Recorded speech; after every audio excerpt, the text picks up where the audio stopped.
Selamat datang di perkuliahan Rekayasa Sistem Kerja. Perkenalkan, saya Clara Teresia sebagai salah satu dosen pengajar untuk kuliah ini. Nah, hari ini kita akan mempelajari materi tentang work factor. Sebelum mempelajari materi tentang work factor, kita akan sedikit review nih materi-materi yang sudah kalian pelajari sebelumnya. Di mana kalian sudah mempelajari sebelumnya adalah tentang pengukuran waktu kerja, baik secara langsung maupun yang tidak langsung.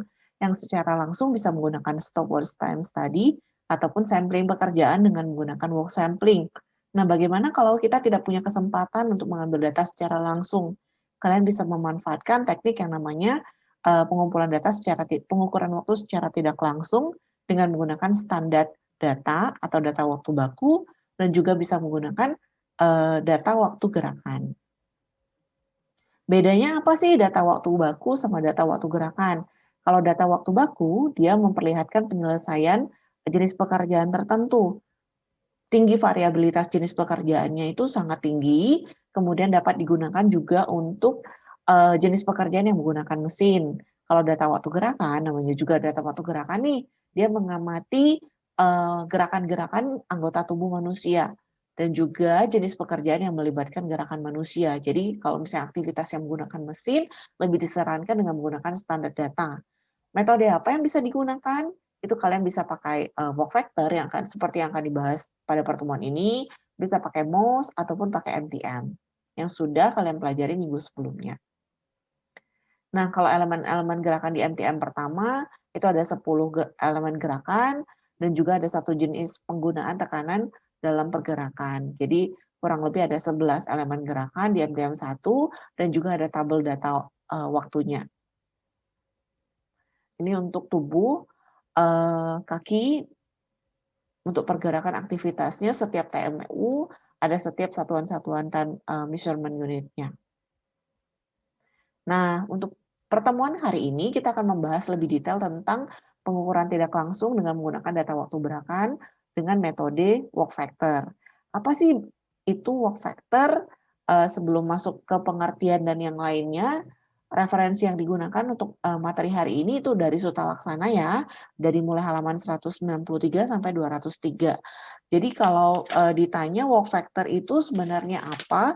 Jadi work factor itu adalah salah satu sistem yang digunakan di antara sistem-sistem yang lain yang mengukur tentang data waktu gerakan. Perhatian utama namanya juga adalah work factor ataupun faktor kerja itu adalah pada anggota tubuh yang bekerja.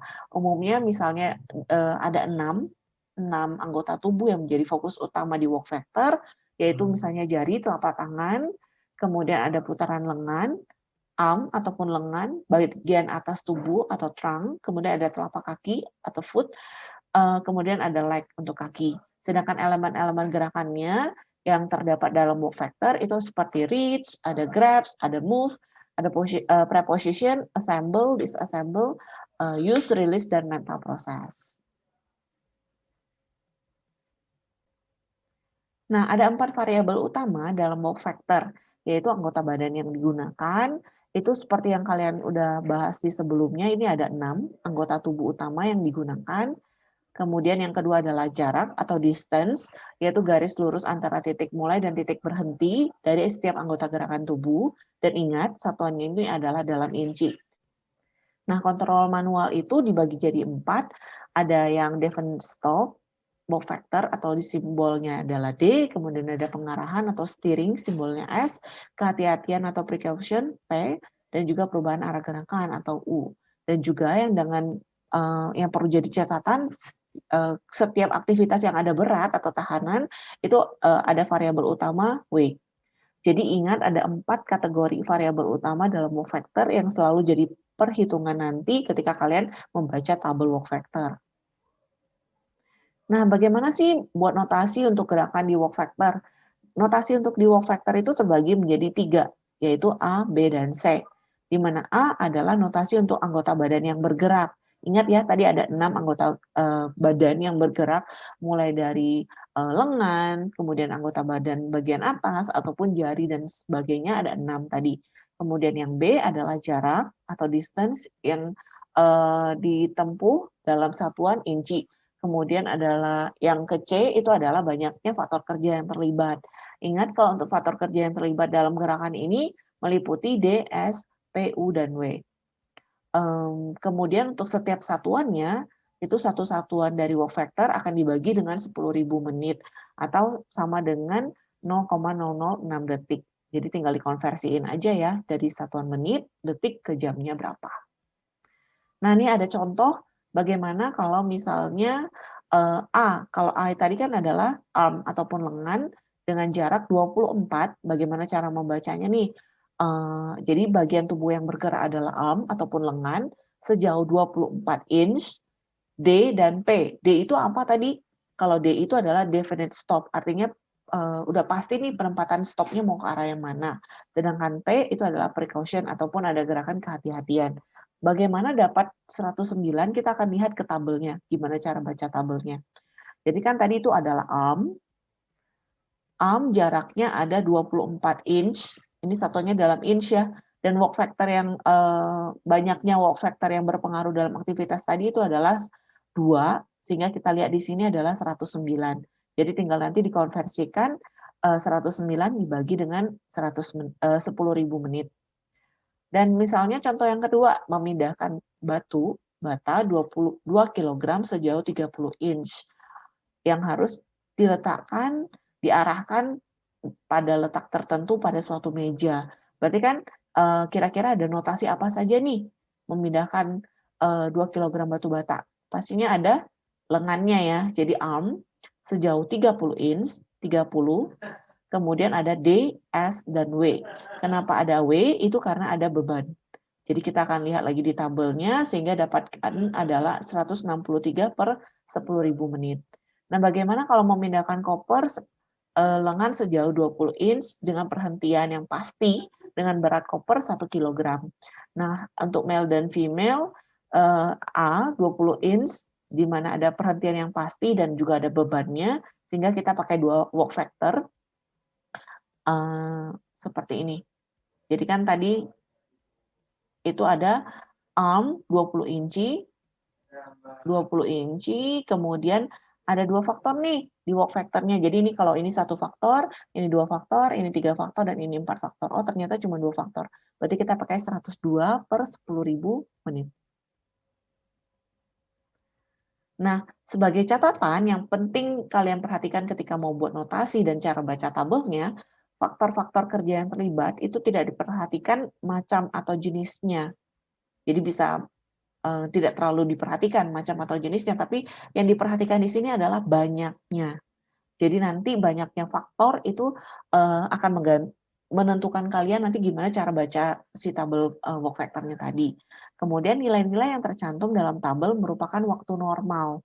Jadi ingat, waktu tabel yang diberikan nanti ada satuannya dalam menit tadi itu masih dalam bentuk waktu normal dan belum termasuk kelonggaran. Jadi harus dihitung lagi perhitungan untuk waktu bakunya seperti apa. Hati-hati dengan satuan berat dan juga jarak. Ingat kalau jarak tadi harus dalam satuan inci. Kalau belum inci berarti kalian harus konversikan dulu ke inci, baru kalian bisa lihat baca dari tabelnya tersebut.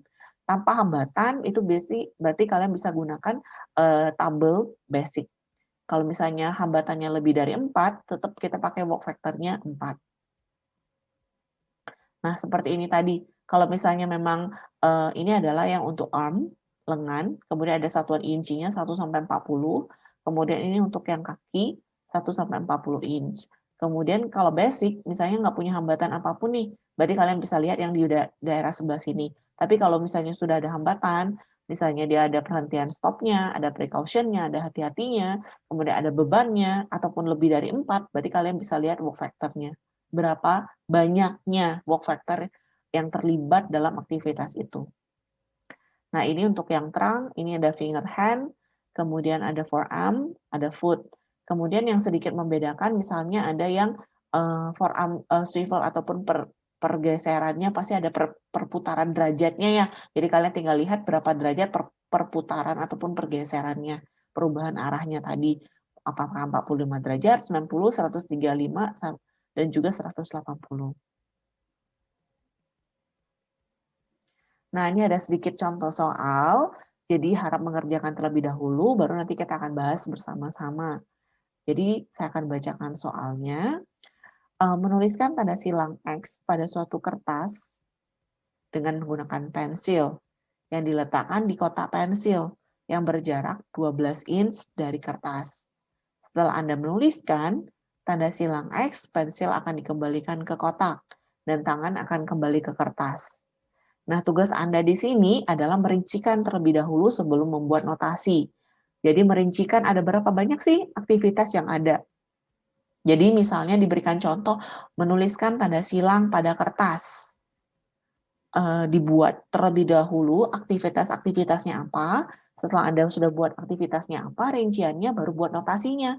Setelah buat notasinya, baru Anda akan menyocokkan kembali ke tabel work factor.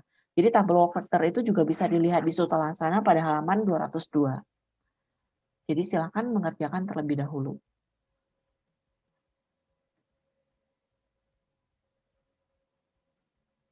Nah, ini ada tabel work factor yang bisa digunakan.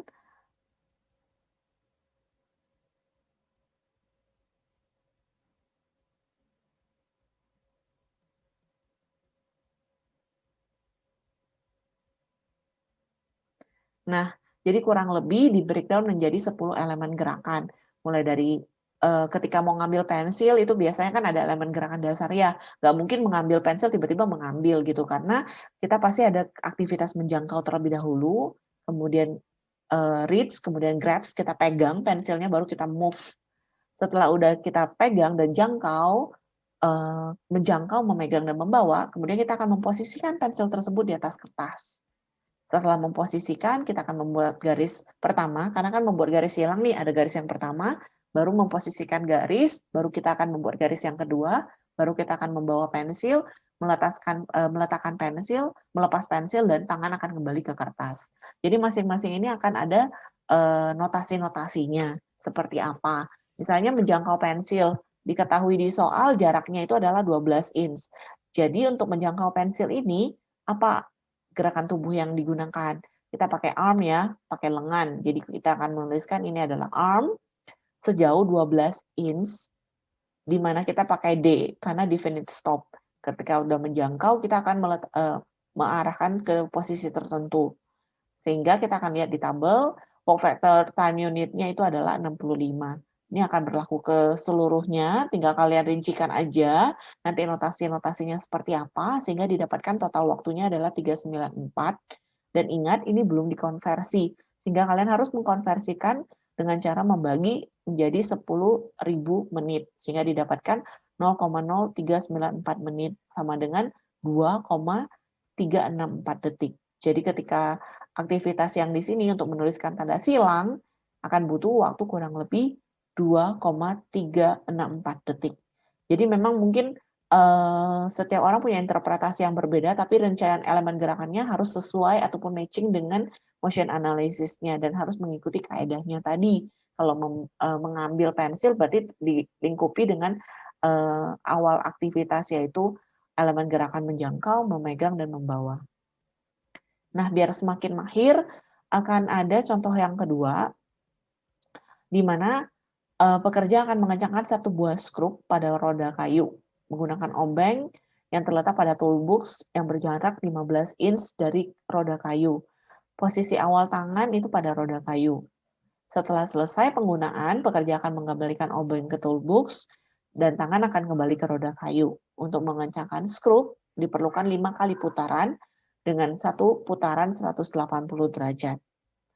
Jadi torsi 5 pound per inch-nya seperti apa.